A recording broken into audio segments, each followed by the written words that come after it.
السلام علیکم تمام مہمانوں کو، دوستوں کو ریلیف فاؤنڈیشن کے تحت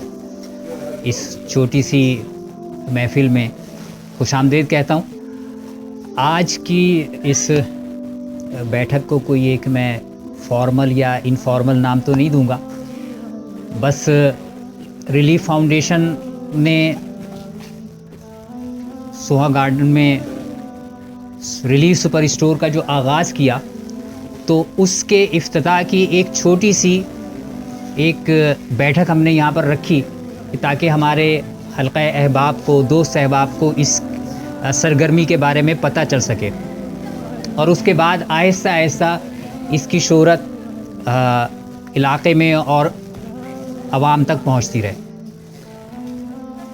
ریلیف فاؤنڈیشن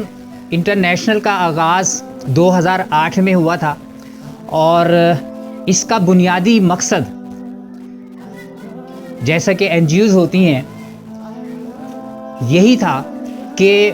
پاکستان میں اور بیرون پاکستان جن لوگوں کو ضرورت ہے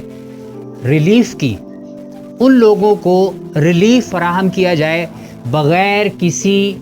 مذہبی، مسلکی، لسانی یا علاقائی یا قومی یا مذہبی تفریق کے۔ اور الحمدللہ 2008 سے لے کر آج تک ریلیف فاؤنڈیشن انٹرنیشنل کے جو پروجیکٹس ہیں اور مختلف سرگرمیاں ہیں، ان سے انہوں نے یہ ثابت کیا کہ ہم نے پاکستان میں اور بیرون پاکستان میں اپنے اس ویژن کے ساتھ کام کو آگے بڑھایا۔ ریلیف فاؤنڈیشن انٹرنیشنل نے ایک خاص پہلو پر توجہ دی، اور وہ پہلو یہ ہے کہ ہم لوگوں کو مچھلی دینے کی بجائے مچھلی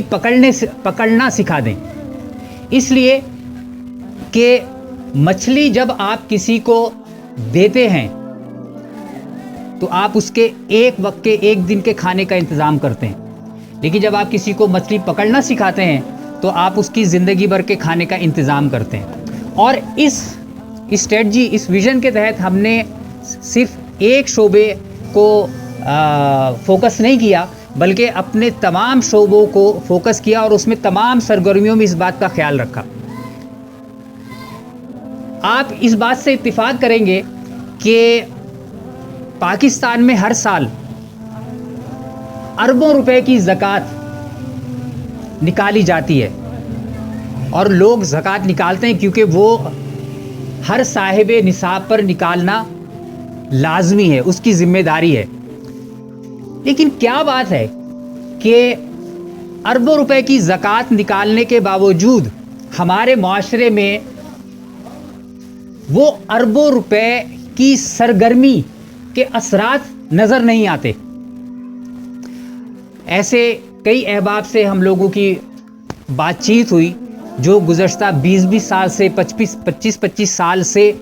سال کے کروڑوں روپے دیتے چلے آ رہے تھے۔ 25 سال پہلے ایک آدمی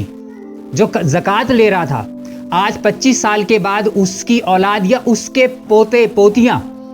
اسی لائن میں کھڑے ہوئے زکوٰۃ لے رہے۔ حضرت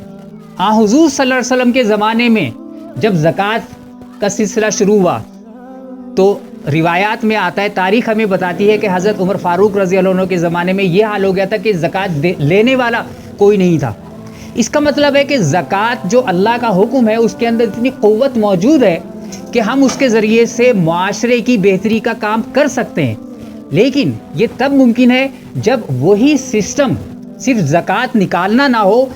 یعنی مجھے کہنے کی اجازت دیجیے کہ ہم آج جو کچھ کر رہے ہیں وہ دراصل ہم زکوٰۃ پھینک رہے ہیں، ہم اپنے اوپر سے ایک بوجھ کو اتار رہے ہیں کہ یار چونکہ مجھے زکوٰۃ دینی ہے تو بس کسی طریقے سے جو ہے یہ میرے سر سے بوجھ اترے۔ لیکن جس طریقے سے نماز اور دیگر عبادات میں اہتمام کی ضرورت ہے، اسی طریقے سے ریلیف فاؤنڈیشن اپنے احباب سے یہ گزارش کرتا ہے کہ زکوٰۃ کو بھی اہتمام سے ادا کیا جائے، اور جب زکوٰۃ کو اہتمام سے ادا کیا جائے گا تو انشاءاللہ تعالیٰ وہ اربوں روپے کا جو پروسیس چلتا ہے، اس کے نتائج معاشی بہتری کی شکل میں ہمیں نظر آنا شروع ہوں گے، اور اس پر ہم لوگ کئی پہلوؤں سے کام کر رہے ہیں۔ ہمارے پاس مختلف لائحہ عمل بھی موجود ہیں جس پر انفرادی سطح پر مولانا حبیب احمد صاحب سے رابطہ کر کر اس کے بارے میں مزید تفصیل لی جا سکتی ہے.